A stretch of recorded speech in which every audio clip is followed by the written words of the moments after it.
So it seems like a usual thing. I forget an intro, and I'm also not wearing a top. But this is the first episode of doing Lanter's KSWAP. Hope you enjoyed the video. Bonanza? Yeah. A few of the parts.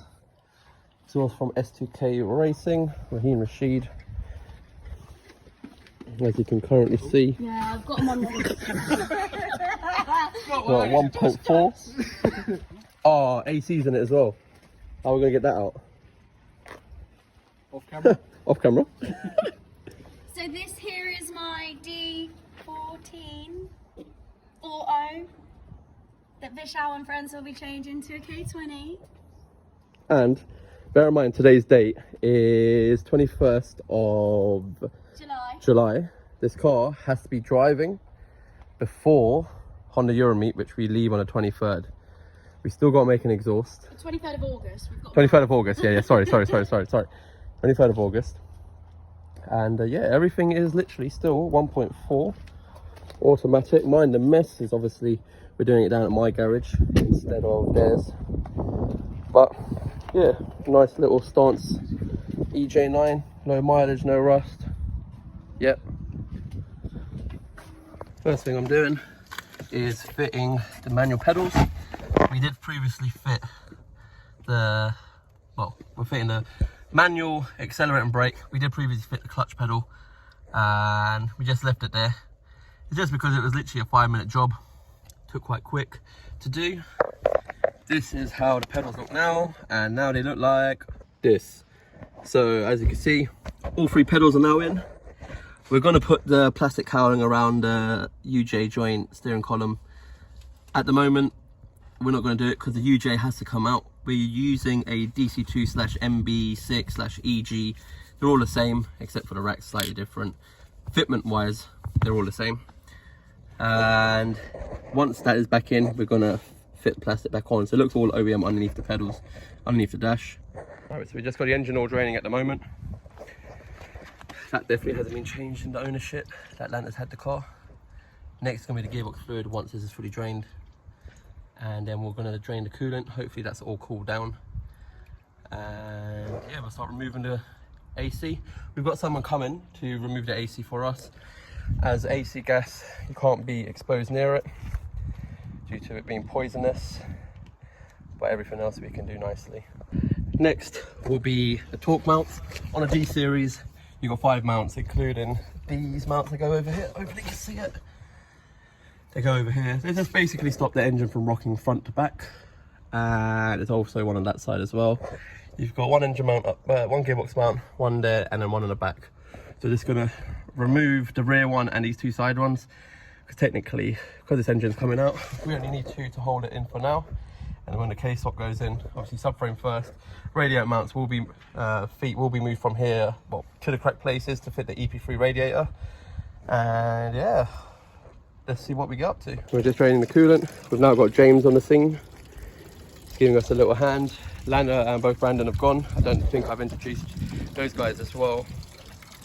Coolant's first, whilst this rotates second. And then we're going to drain the gearbox fluid, take the shafts out. I think we should have some outers that can go into here. And so we can push the car in and out. Car is an automatic. Shit, let me just drop that down a little. Car is automatic, so the car is in neutral for now. Once I put the car back on ground, I'm just gonna do the BWE charge harness. They come from eBay, Portugal. Not a sponsored post, but we usually just hide it underneath the dash so we can't see it. And yeah, hopefully we can get a lot of things done.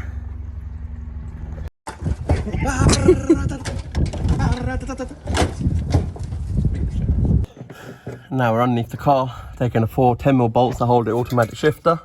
We still have to remove the automatic line as well. This obviously controls what gear that you're in when you're driving an automatic, which goes all the way there into the gearbox itself. So we're going to remove that now. Right, I don't know where we last left off. Exhaust is taken off, just chilling there. We've got the power steering fluid draining. Over here, we are going to be using a Accord Type S power steering pump with a cord line. It fits perfectly onto a DC2 EGMB steering rack. majority of the stuff is on this side is all done. Don't have to do anything more on this side. This side I've still got a load of things plugged in. We are trying our best to remove everything we can.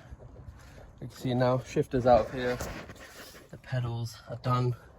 We don't have any drill bits at the moment, so we were going to mount the shifter today, but because we don't have the correct tools on us at the moment, we didn't think we were going to be doing this today, as we were going to start next week, the 26th. So next thing I did, there's one plug that comes out over here that goes to the D series engine. When you do the conversion harness, you don't need a conversion harness in the engine bay, so it means that it's less cluttered with wires. This grommet here, you see right here, you basically take it out, you cut the plastic sheathing off with your electrical tape, and then you put that one plug back into the car, and then the loom can then be put on underneath. So if you look under here, I've got the conversion harness just chilling there at the moment, nothing being placed. And then at the top here somewhere, you'll see the loom. Yeah, you just about see the blue wire, that's where about it is. I'm gonna move it so it's in place so we can see it. So now you can see the OEM engine bay harness, which will connect to the BWE conversion harness. Quite easy to plug in. They all use the OEM connectors, so nothing needs wiring up on the major side. There will be wiring that needs to be done, as you've probably seen previously in the previous vehicle we started, the KSWAP. The wiring room's all there, basically for coolant, for fuel pump, engine management light. There's a few other bits as well, I don't remember off the top of my head, but I'll have to look in the instructions and just give me a little reminder. So James is currently going home to get the drill. We're going to be drilling the 4 holes for this shifter plate. On automatics, they don't have the usual 2 bolts that are for the B series shifter, and then usually we drill out 2 more holes. With this setup, you're going to need to drill out all 4 holes. You got 1, 2, 3 and 4, somewhere in that region. Then this will go on. Once that's all bolted up, shifter plate goes on, the shifter goes on top. We've got K-tuned bushes as well to make the shifting a lot more better. And these what we are replacing, and then we're going with the solid units. And then once that's all bolted down, cables can go on once the engine's in, and then they will then be routed through the firewall, come out onto the gearbox. But we will do that once the cables have arrived on Thursday. Right, shifter's now in, all bolted down. Obviously this will be a floppy because there's no cables connected to a gearbox. Next, we just had the AC guy come round and he's removed the gas from the system with his mobile stuff. So we've now got the shifter fitted. It's a bit floppy at the moment, giggity, because there's no shifter going to a gearbox. Next is to remove all the AC bits.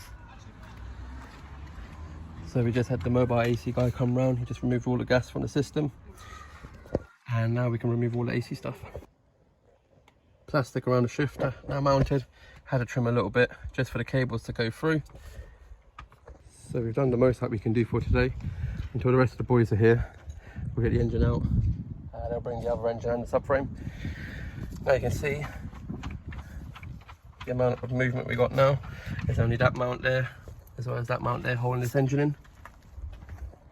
So that is the end of episode 1 of Lanter's KSWAP. There might be some bits missing from the swap, as the others may go down the garage and do some bits while I'm not there. But whatever we go back to, we'll catch up, let everyone know what's going on, what's been done, and then we'll record from that point. So if you like this video, like, comment and subscribe, and stay tuned for more.